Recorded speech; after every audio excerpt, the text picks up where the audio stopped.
Have you ever felt like a prisoner inside your own head? Where you're just stuck replaying some negative event over and over and over again. Well, what if I told you we've been fighting the wrong battle this whole time?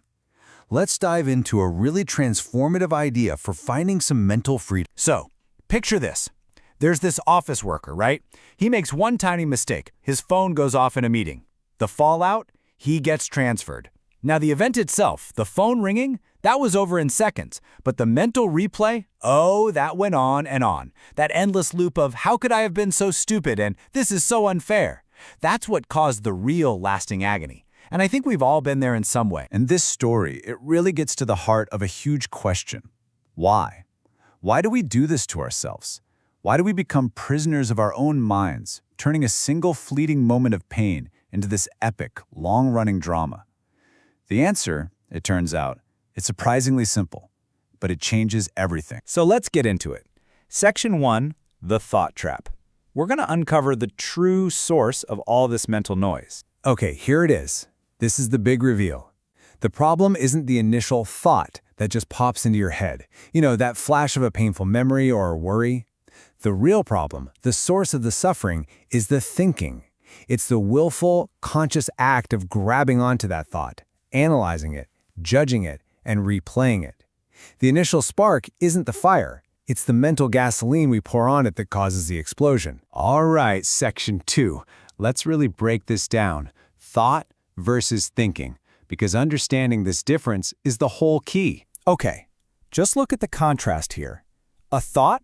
It's like a flash of lightning. It's totally automatic, it's unconscious, and it's gone in a split second. A thought is something that happens to you. And this is crucial. You are not responsible for it. But thinking, well, that's different. That is a willful, conscious choice. Thinking is an action that you do. It's the act of reaching out, grabbing that lightning flash, and refusing to let it go. You keep it alive, giving it a power it never ever had on its own. So what do we do with this information? How do we apply it? That brings us to section 3, the 40-60 rule. This is a super practical way to frame this for a more peaceful mind. So imagine your total energy is split into 2 buckets. The first bucket, that's about 40%, is your inner world. This is where all those automatic thoughts, feelings, and sensations just appear. Your role with this 40% is simple, but not easy. Just observe. Don't interfere. Don't touch it. Now the other bucket, the 60%, that is for the outer world. This is for your conscious actions, your duties, your responsibilities. This is where your willful thinking and planning belong. This is where you're meant to act. Because trying to fight or fix that 40%, those automatic thoughts, it's completely pointless. It's literally like sticking your hand into a fast-flowing river, thinking you can stop it. You can't. You don't stop the river. You just create a chaotic whirlpool of struggle right around your own hand. If you just left it alone, the thought would have flowed right by. All right, so that's the theory. But how does this actually apply to real-life struggles? Let's move on to section 4, putting it into practice. Let's take some examples. Grieving parents. The sudden, sharp pang of pain from their loss. That's the automatic thought. That's the 40%. The prolonged suffering comes from the willful thinking. It's my duty to feel this sorrow. I have to suffer. Or think about an anxious cricket player. The flicker of fear right before he bats. That's just a thought, harmless. But then he starts thinking about the fear. Oh no, I'm feeling fear. I can't feel this. And that extra pressure is what makes him choke. The initial thought did nothing. The thinking about it caused the failure. And this trap is so sneaky it can even show up in our spiritual lives. There's the story of an American in Tiruvannamalai who is desperately trying to have a divine experience. But that very act of seeking, of trying to force an internal state, well, that's just more willful thinking in the 40% zone. It's creating another whirlpool. Real peace, true freedom, isn't something you go out and achieve. It's the natural state that's already there once you stop all the internal effort. Okay, so what is the actual path forward? This brings us to our final section, Section 5, the path to freedom.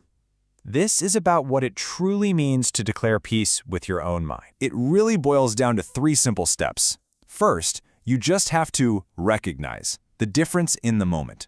Ask yourself, is this an automatic thought or am I willfully thinking right now? Step 2, If it's an automatic thought from that 40% zone, you disengage. You drop it, you don't judge it, you don't fight it, you don't justify it, you just let it pass by like a cloud in the sky. And finally, step 3, you refocus all that energy you just saved and pour it into the 60%. Your duties, your actions, the world right in front of you. That's where you actually have power. So you see, the goal is not to become a better warrior and finally win the war inside your head. The goal is to have the profound realization that you never had to sign up for that war in the first place.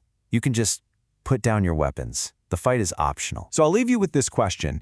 Just imagine, for a moment, all the time and energy you currently spend fighting, wrestling, and negotiating with your own thoughts. If you were to just stop, if you were to declare peace with that inner world, what would you do with all that freed up energy? What could you create? What could you build? What becomes possible for you then?